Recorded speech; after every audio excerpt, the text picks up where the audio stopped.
178 गांव को ये महबूबनगर के अतराफ आता कोडंगल कोडंगल सिर्फ कोडंगल में कोडंगल में गुलबर्गा तक, इधर हैदराबाद तक, बमराजपेट, हकीमपेट, सरजान खान पेट, ये गाँव में सब। मगर एक ख़ास बात क्या थी बोले तो ग़िज़ा बहुत अच्छी रहती थी उस ज़माने में, अच्छी खातिरदारी होती थी, अच्छी ग़िज़ा वालों को, देसी मुर्गी, मच्छी, वो जंगल का जानवर वगैरह खिलाते थे। उसके बाद एक इसका वसंत कुमार बोल के DEO मोहतमिम तालीम, जिसने मुझे गुस्से में कोडंगल पोस्टिंग दी थी, क्योंकि मैं उसके सामने जाके बैठ गया था। मैं उसको गुस्सा क्या था बोले तो इन पोस्ट ग्रेजुएट है, मैं ग्रेजुएट हूँ जी। तो उन कोडंगल में आया एक दिन, दबे पाँव आया, आके क्या क्या काम कर रहे हैं तुम बताओ, वो सब बोले तो मैं उसको ले आके मेरा काम जो कर रहा हूँ मैं बताया। बताने के बाद में इसके बाद मैं शर्मिंदा हुआ और मेरे को महबूबनगर को ट्रांसफ़र कर दिया फौरी, वहाँ ठहरे ठहरे। उसके बाद हमारे रामलू साहब बोल के थे ऑफिसर, D रामलू, उनको बोला ये बच्चे को मैं साथ लेके जा रहा हूँ जीप में, और इसका रिलीविंग ऑर्डर बाद में भेज दो आप। मैं इसे बहुत ही तकलीफ़ दिया हमें उसको। उसके बाद मैं महबूबनगर के DO ऑफिस को आया। DO ऑफिस में एक साहब पारता सारथी साहब बोल के थे, उनके सामने लेके जाके मुझे पेश किया गया और ये कहा गया है कि ये बच्चा पोस्ट ग्रेजुएट है, इसको काम सिखाओ, उसे आता है काम सिखाओ। 2-3 साल में बहुत ही अच्छी तरह से परफेक्ट काम किए हम। उसके बाद फिर वहाँ से मैं यहाँ पे बोर्ड ऑफ इंटरमीडिएट एजुकेशन में आया। मैं 1 साल 1.5 साल की वजह से, खैर नहीं बोला, मगर अली अब्दुल्ला बावजीर वगैरह एक काम के सिलसिले में मेरे पास आए थे इंटरमीडिएट एजुकेशन में जी। जब तक मेरे को नहीं मालूम। मेरे पूछने से पहले इस मौजू पे आ गए आप, बहुत बहुत शुक्रिया। आइए। अली अब्दुल्ला बावजीर लगा मुझे उठा लिए। हाँ, क्यों भाई? ये करेक्शन करना था मैं सर्टिफिकेट में, जो नहीं होने का काम था। उठा लिया। मैं परेशानी, ये क्या है भाई, ये लोग ऐसा सता रहे, क्या तो भी है। क्या जानते थे आप अली बावजीर? नहीं, बिल्कुल नहीं जी।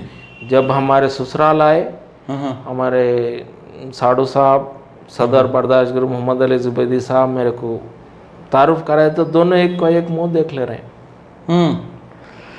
तो खैर उनकी वजह से मैं सीधा मस्कती कॉटेज को गया, हमारे कोटला अलीजा में इब्राहिम मस्कती साहब से, जबकि कमिश्नर की अच्छी दोस्ती थी। मैं मेरे वतन जाना चाह रहा हूँ, मेरे को ज़रा भेजने का इंतज़ाम कीजिए आप। जब सेकेंडरी एजुकेशन इंटरमीडिएट एजुकेशन एक ही था तो और उसके बाद में उनकी बात थी, जब उस ज़माने में मैं महबूबनगर तो नहीं जा सका, मगर वहाँ से नलगुंडा चले गया हमें। जी। नलगुंडा यहाँ से मैं आप उस्मान बाहियाल, आप हमारे अली जुबैदी का वाक़या कुछ बताया नहीं, थोड़ा सा वाक़या बताइए, क्या हुआ था अली बावजीर के साथ? अली बावजीर कुछ नाम के करेक्शन के बारे में एक सर्टिफिकेट में आए थे जी। तो नाम के करेक्शन के बारे में बोर्ड ऑफ इंटरमीडिएट एजुकेशन, जो अब अवैसी साहब का मकान हिमायत नगर में अब जो है ना जी, उसमें था बोर्ड ऑफ इंटरमीडिएट एजुकेशन। तो क्या हुआ? तो वो सर्टिफिकेट नहीं होने का काम था वो जी। ये लोग इधर आओ बात करेंगे बोल के ले लिए मेरे को। उसके बाद में कार में फिराई करे, उसके बाद कुछ बोले तो नहीं, बोला मैं नहीं हो सकता मेरे से बोल के उतर के वापस आ गया। मैं वापस आने के बाद अब यहाँ से छोड़ देना चाहा, मैं हैदराबाद छोड़ के चले जाना चाहा। जी जी, छोड़ देना चाहा। तो उसके बाद नलगुंडा ट्रांसफ़र हुआ। मैं जहाँ भी नौकरी किया हूँ इज़्ज़त के साथ नौकरी किया हूँ। जी।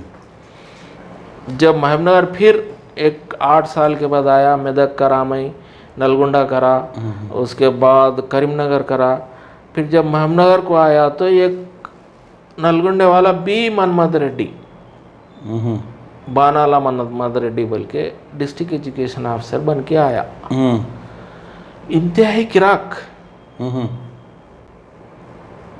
हद से ज़्यादा किराक, इतना गुस्से से बात करने वाला, जब तेलंगाना पब्लिक सर्विस कमीशन में मेंबर है अब। तो क्या उससे बातचीत जो हुई उर्दू में हुई? नहीं, तेलुगु में हुई। कैसा करा, मैं क्या बोलता बोला? हूँ, सुनो। जी। उसके बाद एक फाइल लेके गया मैं, उन कोई भी आए तो उसको पहले गालियाँ देना, हाँ बुद्धि ले दो, हाँ बेवकूफ गाड़ो, हाँ, दिमाग ही नहीं है।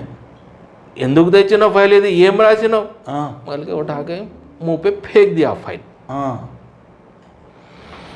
फेंके तो अकल नहीं है तेरे को, क्या लिखा तू ये, वो ये करने के बाद फेंक दिया। तो मैं उठ के आ गया, मैं वहाँ से वैसे ही जाके मेरे सीट पे बैठ गया। फिर बुलाया, वो फाइल ले गया, बोला नहीं ले आता, बोला मैं फाइल नहीं ले आता, बोला मैं। तो उसके बाद मैं सीट करने चले गया। मैं मेरे सीट के जाने के बाद रमाकांत राव मेरे सीनियर थे, उनको बुला के बोला क्या बात है, मैं ऐसा उसको ऐसा फाइल फेंक दिया, मैं नहीं ले आता। बोलते साहब नहीं ले आता हूँ, आप ले जाके उसको देना पड़ता, देखो नहीं ले आता हूँ, उन जिद्दी है। उसके बाद एक 15-20 मिनट का उन्हीं आके सामने बैठा, ये मैं నిన్ను తీసుకోపోమన్నా కదా, ఫైల్ తీసుకోపోలేదు, ఎందుకు తీసుకోపోలేదు, मैं तेरे को ले जा बोला ना, ఫైల్ क्यों नहीं ले गया। बोलता సార్ ఈ కాగితాలు, ఈ ఫైలే మీకు కూడా కడుపుకు అన్నం పెడుతుంది, నాకు కూడా కడుపుకు అన్నం పెడుతున్నది। यही फाइल आपको भी रिस्क दे रही है, मेरे को भी रिस्क दे रही है जी। मैं उसकी इज्जत के लिए मैं नहीं उठाया हो जी। మీరు అనుకుంటే తెచ్చియండి, లేకుంటే ఆడే పడి ఉండదు పోండి। अगर तुमको समझ में आया तो लेके आओ, नहीं तो नहीं। बोलते सर रमाकांत राव को बोला, कृष्णया सोब से बोलने के बाद नहीं ले जाता हूँ, जिद्दी है, समझे नहीं, काम करता, रात को 12 बजे तक बैठो बोले, करता काम, मगर बेइज्जती बर्दाश्त नहीं करता, कोई भी करो। उसके बाद उन उकुड़ बैठा, एक चपरासी से फाइल बनने लगा, चपरासी के हाथ से लेके आके मेरे टेबल के पास ये बोल के दिया, నేను అవమానపరిచినాను, నాకు అన్నం ఇచ్చే ఫైల్ను అవమానపరిచినాను, దానికి క్షమించండి। मैंने के जो फाइल मेरे को रिजल्ट देती है, मैं उसकी बेइज्जती किया हूँ फेंक के, इसलिए मुझे माफ़ करो, आइंदा से कभी नहीं करूँगा जी। उसके बाद ऐसी मोहब्बत हो गई उनकी हमारी, आज भी उन्होंने आज तेलंगाना पब्लिक सर्विस कमीशन के मेंबर है। वाह होया, हाँ। नौकरी दे सकते, कौन सी नौकरी चाहे दे सकते, उनका हाथ में है। हर हफ्ते मैं तो फ़ोन करता हूँ या उन्होंने तो भी फ़ोन करते, कैसे है, क्या है, क्या बात। उसके बाद सुपरिटेंडेंट प्रमोशन आया, सुपरिटेंडेंट के जैसा इज्जत से कर लेते गए। उसके बाद एडमिनिस्ट्रेटिव ऑफिसर का पोस्ट आया, उसके बाद असिस्टेंट डायरेक्टर बना मैं, उसके बाद असिस्टेंट कमिश्नर ऑफ एग्जामिनेशन बना। माशाल्लाह। असिस्टेंट कमिश्नर ऑफ एग्जामिनेशन 3 साल करा मैं जी। खैर इसमें ऑफ एग्जामिनेशन में आपने क्या खिदमत अंजाम दी, क्या होता है इसमें? जी, खिदमत अंजाम देने के बारे में कहूँगा मैं। तो मैं तजिया कमिश्नर ऑफ एग्जामिनेशन, हाँ, इस ताल्लुक से कमिश्नर ऑफ एग्जामिनेशन के हैसियत से चार्ज लेने के बाद में रिजल्ट्स के शीट्स सामने डाल लिया 5 साल के जी। तेलुगु मीडियम का रिजल्ट देखे तो 70%, 80%, 90% ऐसा जा रहा, और उर्दू मीडियम रिजल्ट करना है तो 55%, 40%। और उसके बाद में मैं बहुत ही कई अच्छे टीचर्स को बुला के मैं पूछा, मैं वजह क्या है, नतीजा ऐसा होने की वजह क्या है। वो तो हम तो अच्छा पढ़ा रहे साहब, मगर एग्ज़ामिनेशन जोन मत था, एग्ज़ामिनेशन जोन। अब जैसा अब वो हैदराबाद की मिसाल देते, मैं दबिलपुरे के बच्चों को ले जाके याकुतपुरे में डालते, याकुतपुरे के बच्चों को दबिलपुरे हिमायतनगर में डालते, बहरहाल ऐसा शफल करते, सेंटर्स पूरे चेंज करते। ऐसा करने में उर्दू मीडियम के बच्चों को, जहाँ पर खाली तेलुगु मीडियम है, वहाँ ले आके डाल रहे, वहाँ के टीचर्स बच्चों को बहुत सता रहे। बच्चों में काबिलियत है, मगर जो पुरसुकून माहौल एग्ज़ाम लिखने के वास्ते ज़रूरत है वो मुहैया नहीं हो रहा, इसलिए बच्चे फेल हो रहे। क्या बात थी। हाँ। तब उसके बाद बहुत गौर से देखा मैं। गौर से देखने के बाद कुछ मदरसे जो तासुब पसंद मदरसे थे, वो छाटा में, छाटने के बाद में उर्दू मीडियम बच्चों को ऐसा बांटा मैं कि मैं 3 साल रहे तक 80-90-100% रिजल्ट आया उर्दू मीडियम का। इसकी अहम वजह उनका एग्जामिनेशन सेंटर उनके मुताबिक जहनी तनाव चले गया वो लोगों से। और मैं पहले से बोला मैं टीचर्स को। उसके बाद बशीर अहमद साहब हैदराबाद के डिप्टी एजुकेशन ऑफिसर थे। कभी कभी मैं सियासत में भी घुसता था अखबार में। अब्दुल हमीद साहब पीर के दिन एक आर्टिकल लिखते हैं एसएससी के बारे में, जॉबों के बारे में, सब उस बारे में लिखते हैं। उनसे भी मैं मुलाकात किया। इसके बाद जलील पाशा और फाजिल हुसैन परवेज़, जिनका हमारे डॉक्टर फजल अहमद साहब के दोस्त हैं, फाजिल हुसैन परवेज़ साहब जी, ये लोग जो उर्दू की खिदमत करते थे, वो लोगों से मिलने के बाद में एक दफ़ा मुझे आबिद अली ख़ान साहब से मुलाकात का शर्फ हासिल हुआ। माशाल्लाह, सियासत का एडिटर सीनियर। मैं उसके बाद मेरा तारुफ कराया, मैं ऐसा महबूबनगर से हूँ। तो क्या आप महबी साहब को जानते हैं क्या, पूछे उन्होंने। नहीं साहब, मैं उन्हीं का लड़का हूँ मैं। बोले तो फिर किस लिए आए आप। बोलता ऐसा है, ये तेलुगु अखबार ईनाडु है, ये आंध्र ज्योति है, ये वार्ता है, ये उदय है, ये पेपरों में एसएससी के बारे में रोज़ एक पेपर दे रहे हैं वो लोग। हमारे उर्दू पेपर में कुछ भी नहीं आ रहा, कुछ कीजिए आप। क्योंकि आप जब कमिश्नर ऑफ एग्जामिनर थे। गया तो मैं कुछ कीजिए आप बोले। तो अब हमीद साहब को बुलाने के बाद में अब वो लोग सब बैठे बात करे। बशीर साहब वहाँ बैठे हुए थे। बहुत अच्छी सोच है। अभी भी उन्होंने सियासत की एक किताब निकलती है हर साल 10वीं जमात के लिए। अच्छा, जिसके एडिटर उन्होंने थे डॉक्टर बशीर साहब। उस्मान बहायल साहब, ये कौन से सन की बात कर रहे हैं आप? ये कौन सा सन बोले तो 2007, 8, 9। उससे पहले 96-97 में था। 1 साल करा था मैं। 96-97 की बात। यानी जब तक उर्दू मीडियम की किताबें कुछ भी नहीं थे, कायम थी, उर्दू मीडियम कायम था एसएससी में। बिल्कुल है, बिल्कुल कायम था। अच्छे असातिज़ा थे, सब थे। और जब तासुबियत नहीं थी जी, ख़ास बात क्या बोले तो तासुबियत नहीं थी।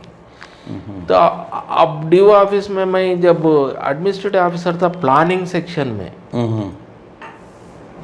तो रमाकांत राव साहब जो इससे पहले मैं जिक्र किया था, उन्होंने क्वालिफिकेशन नहीं रहने से मेरे सीनियर थे, मगर उन्होंने सुपरडेंट मैंने एक दफ़ा जल्दी मेरे पास आए।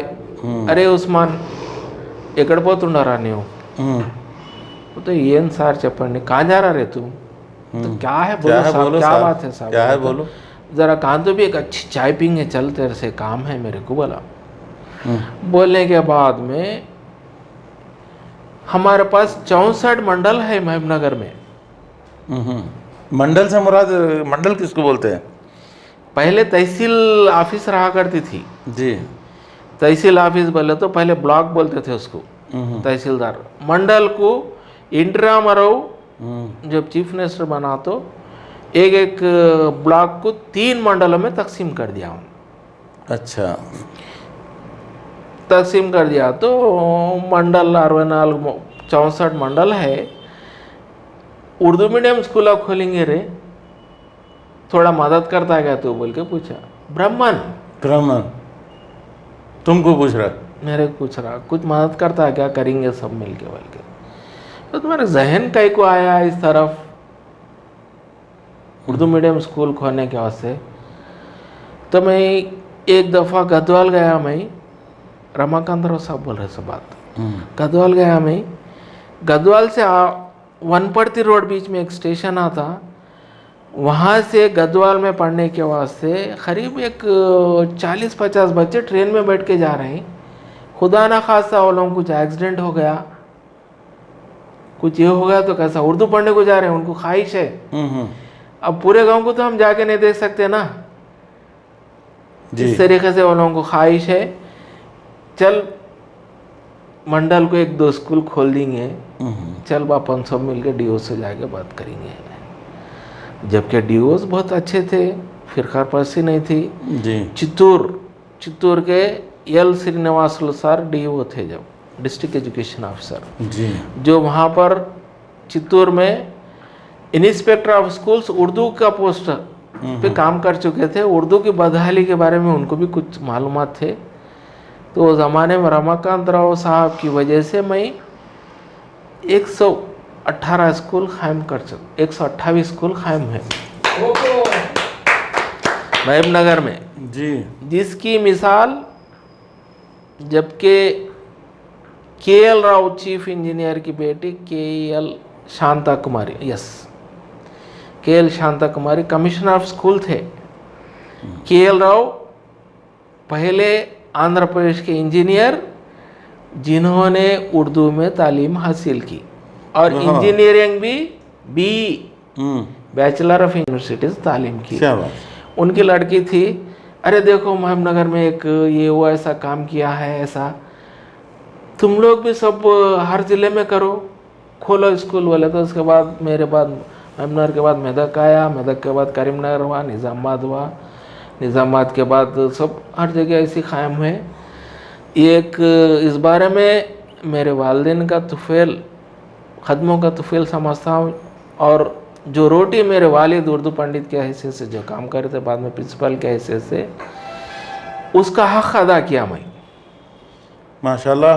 कितने साल आपकी सर्विस रही है उस्मान बाहियाल एजुकेशन डिपार्टमेंट में? मैं 84 में एमकॉम कंप्लीट किया मैं जी। 84 से 2016 तक नौकरी किया मैं। 84 से 16 तकरीबन 32 साल। 32 साल नौकरी किया मैं माशाल्लाह। और हर तरफ काम किया मैं, बहुत ही जाम से काम किया मैं। माशाल्लाह। रिटायरमेंट के बाद आप क्या मसरूफियत है आपकी? रिटायरमेंट के बाद में अब ये सवाल बाद में आएगा हमारे साथ जिस तरह जुड़े, लेकिन रिटायरमेंट के बाद, रिटायरमेंट से पहले ही आप बर्दाश्त ग्रुप को ज्वाइन कर चुके थे। बर्दाश्त ग्रुप में ये खत्म होने के बाद बर्दाश्त ग्रुप बारे में जी, उससे पहले यानी रिटायरमेंट तक आप ज्वाइन कर चुके थे हमारे ग्रुप को? बिल्कुल। 2014 जी रमज़ान में सदर साहब का फ़ोन आया जी। सदर साहब बोले कि हम लोग एक बर्दाश्त ग्रुप चलाते हैं और हम आपको मेंबर बनाना चाह रहे हैं, साथ ही आपका नाम भी लिए। सब तकरीबन अली बावज़ीर साहब का, उसके बाद थोड़े नाम जी लेने के बाद में बर्दाश्त के बाद रात को क्या तो भी है भाई, ये नो क्या बोल रहे हैं, क्या नहीं कि समझ में नहीं आ रहा मेरे को, बर्दाश्त ग्रुप में मेंबर बना देंगे बोल के। मैं मेरी मियाँ बीवी दोनों मिलके सामने सामने, वो क्या भी करो जी तुम, मेरे भाईजान की बात नहीं निकालना। हाँ।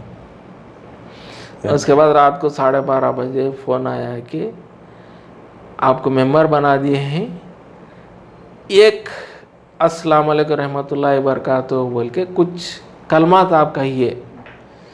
फिर मैं हंसते हुए हमारी बीवी को देखा, मैं क्या कि बोल रहे देखो सुनो बोले तो कलमात बोले तो अरे लफ्ज़ कुछ तो भी बोलो, क्या तो भी बोलो बोल रही भाईजान। लेते उसके बाद बोला मैं अस्सलाम वालेकुम रहमतुल्लाहि बरकातहू, मेरा नाम उस्मान बिन मोहम्मद बाहियाल है जी।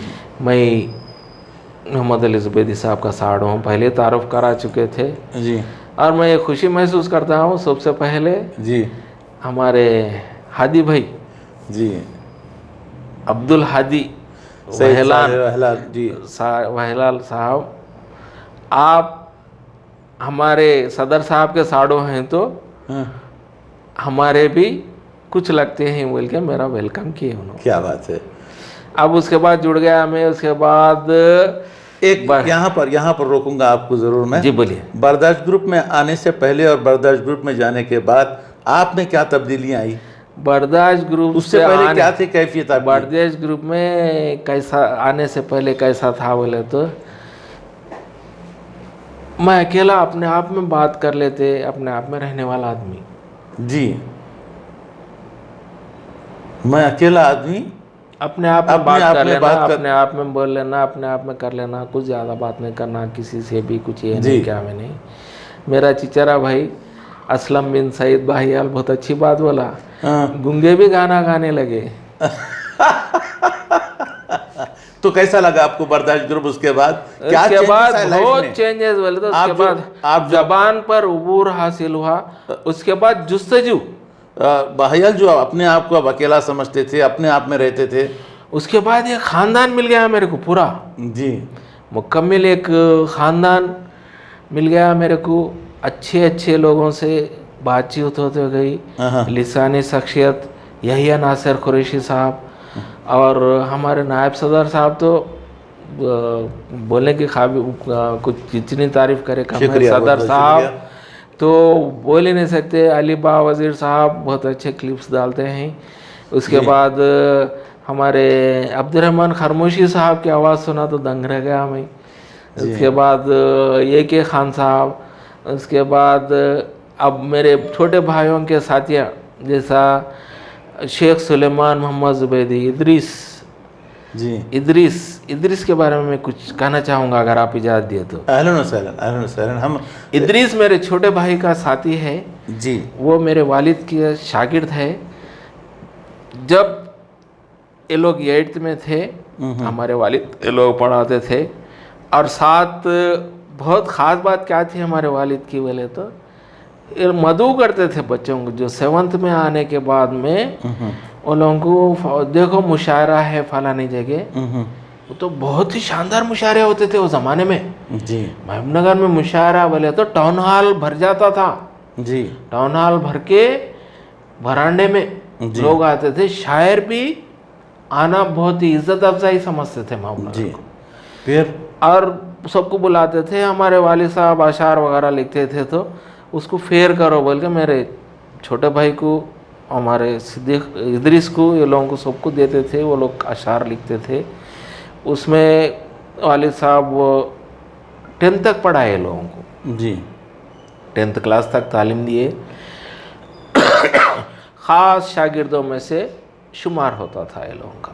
क्या बात है साहब, मैं फ़ख्र महसूस करता हूँ मेरे साथ वो बर्दाश्त ग्रुप में है। मेरा मेरे एक सवाल यहाँ पर मैं ज़रूर करना चाहूँगा और उसका सबब भी जानना चाहूँगा कि आपके वालिद मोहतरम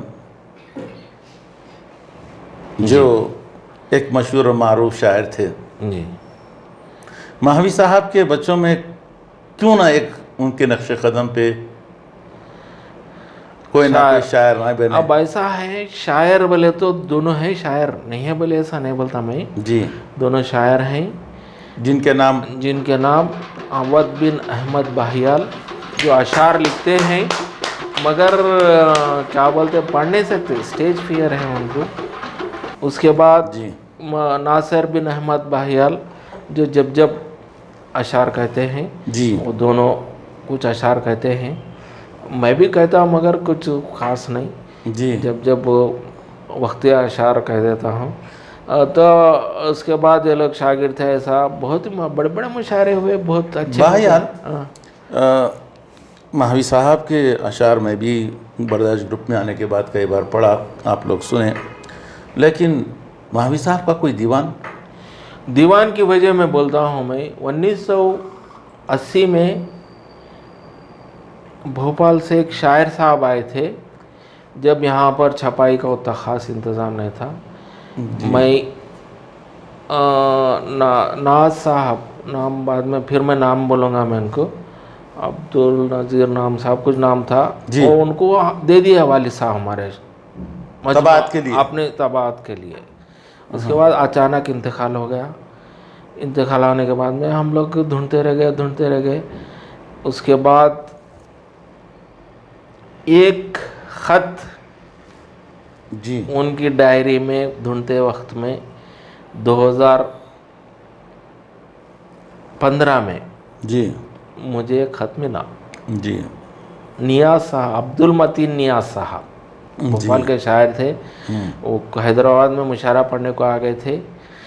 तो अब उनको वो दीवान दे दिए। देने के बाद में अब उसके बाद हम लोग मायूस हो गए। 2015 में एक जब मैं बर्दाश्त ग्रुप जॉइन हुआ तो हमारे वालिद का कुछ ढूंढेंगे बल्कि एक संदूक खोला मैं। खोलने से एक डायरी में वो ख़त मिला मेरे को। जी। अब्दुल मतीन नियाज साहब सबीहा मैगज़ीन के मुदीर थे, उन्होंने शायर भी थे, मशहूर शायर है भोपाल के। जी। तो उसके बाद 2015 में मेरे ख़त मिलने के बाद में 16 में गया मैं उनको ढूंढने के वास्ते।